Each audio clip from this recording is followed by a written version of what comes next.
എപ്പോഴും അന്ധകാരത്തിന് വിജയം സംഭവിക്കട്ടെ. അന്ധകാരത്തിന്റെ റാണി ജോഡിലേക്ക് വിജയം സംഭവിക്കട്ടെ. അന്ധകാരത്തിന് വിജയം സംഭവിക്കട്ടെ. അന്ധകാരത്തിന് വിജയം സംഭവിക്കട്ടെ.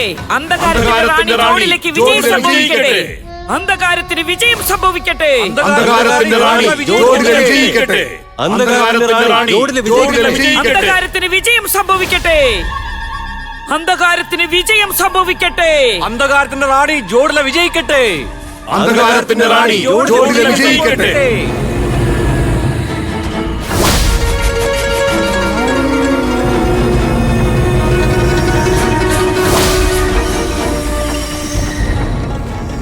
നമ്മുടെ പിതാശ്രീ, രാക്ഷസന്മാരുടെ രാജാവ്, ഇപ്പോൾ അദ്ദേഹത്തിന്റെ അന്തിമ ആഗ്രഹം പൂർത്തീകരിക്കാനുള്ള സമയമായിരിക്കുന്നു.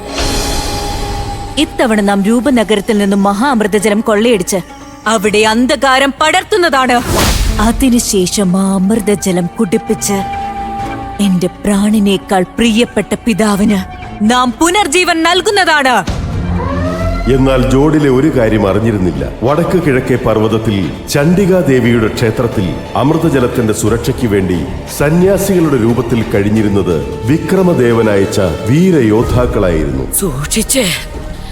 സൂക്ഷിച്ച് നദിയിലെ ജലത്തിൽ നിങ്ങൾ വിഷം കലർത്തരുത്. നദിയിലെ ജലം പവിത്രമാണ്. അനാവശ്യമായ പ്രവൃത്തികൾ ഉണ്ടായാൽ അനർത്ഥം സംഭവിക്കും.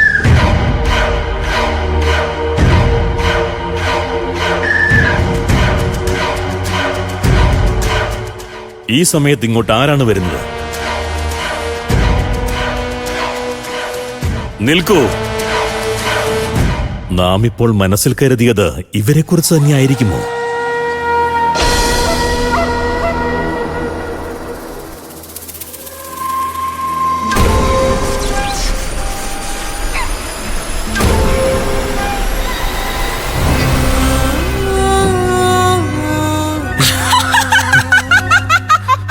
ഇത് മായാവിനിയാണല്ലോ.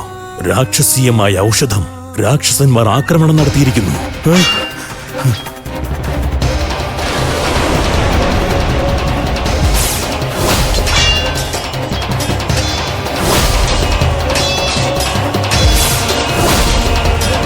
മഹാരാജൻ വിക്രമദേവനെ ഈ വാർത്ത അറിയിച്ചേ പറ്റൂ.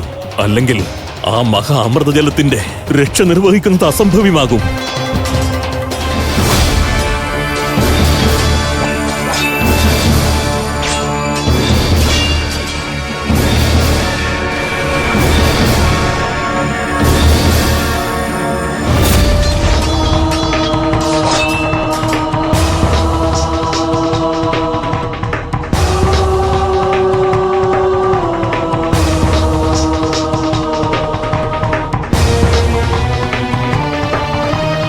സ്വർണപക്ഷിയും രക്തവർണ്ണമുള്ള ഇലയാണല്ലോ.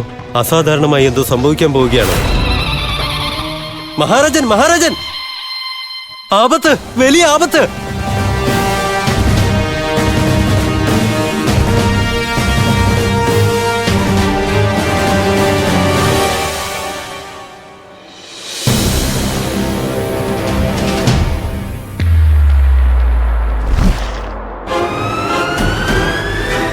രക്തവർണ്ണമുള്ള ഇലേ?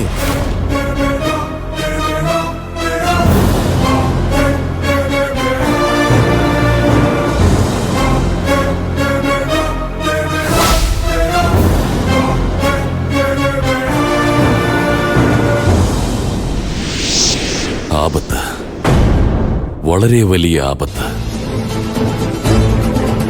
വെല്ലുവിളി എവിടെ നിന്നാണ് വന്നത് ജ്യേഷ്ഠ? വടക്കേ അതിർത്തിയിൽ നിന്നാണ്. അവർ രൂപനഗരത്തിൽ അതിക്രമിച്ച് കടന്നിരിക്കുന്നു. അവർ ചണ്ഡികാദേവിയുടെ ക്ഷേത്രത്തിൽ കടക്കുവാൻ ശ്രമിക്കുകയാണ്. അവർക്ക് ഇത്രയ്ക്കും ധൈര്യമോ?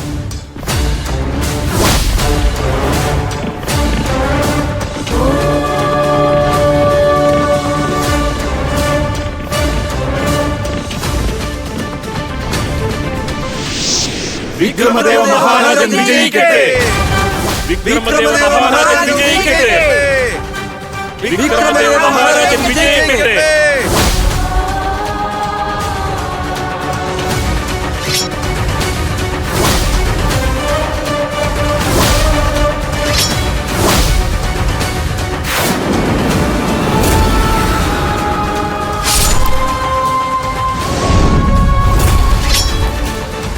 ഇതാ പിടിച്ചോ.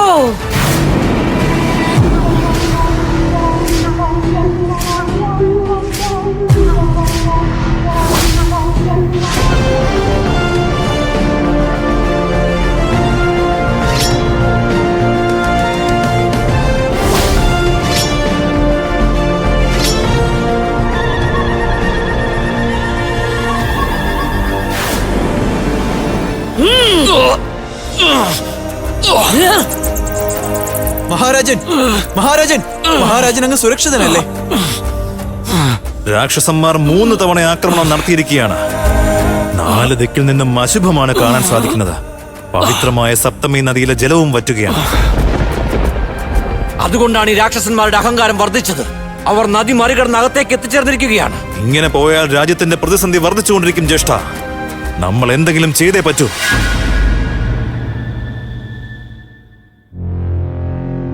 മഹാരാജൻ, അങ്ങയുടെ മുറിവ് വളരെ ആഴത്തിലുള്ളതാണ്. അങ്ങനെ എന്തെങ്കിലും ഒരു തീരുമാനം എടുത്തേ മതിയാകൂ. അങ്ങ് തെറ്റിദ്ധരിക്കരുത് മഹാരാജൻ. ഇനി അങ്ങയുടെ പക്കൽ അധിക സമയം അവശേഷിക്കുന്നില്ല.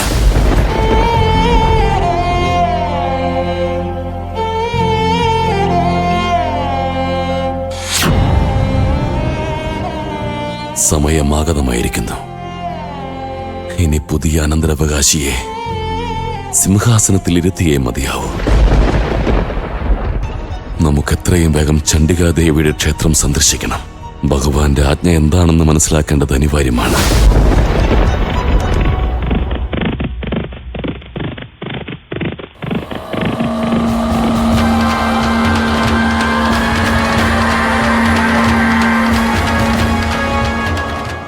മഹാരാജൻ, അല്പം കൂടി കാത്തു നിന്നാലും മഹാരാജൻ, നാം അങ്ങയോട് അപേക്ഷിക്കുകയാണ്. അങ്ങ് ഇപ്പോൾ പോകരുത്.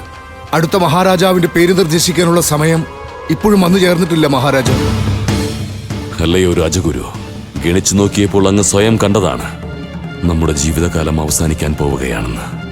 യോഗ്യനായ അനന്തരാവകാശിയുടെ ശിരസിൽ മകുടം ചാർത്തുന്നതല്ലാതെ നമ്മുടെ പക്കൽ മറ്റു മാർഗങ്ങളില്ല. അതുകൊണ്ട് അടുത്ത രാജാവ് ആരായിരിക്കുമെന്ന് മനസ്സിലാക്കുന്നതിന് വേണ്ടി എനിക്കിപ്പോൾ ആദിദേവന്റെ ആജ്ഞ സ്വീകരിച്ചേ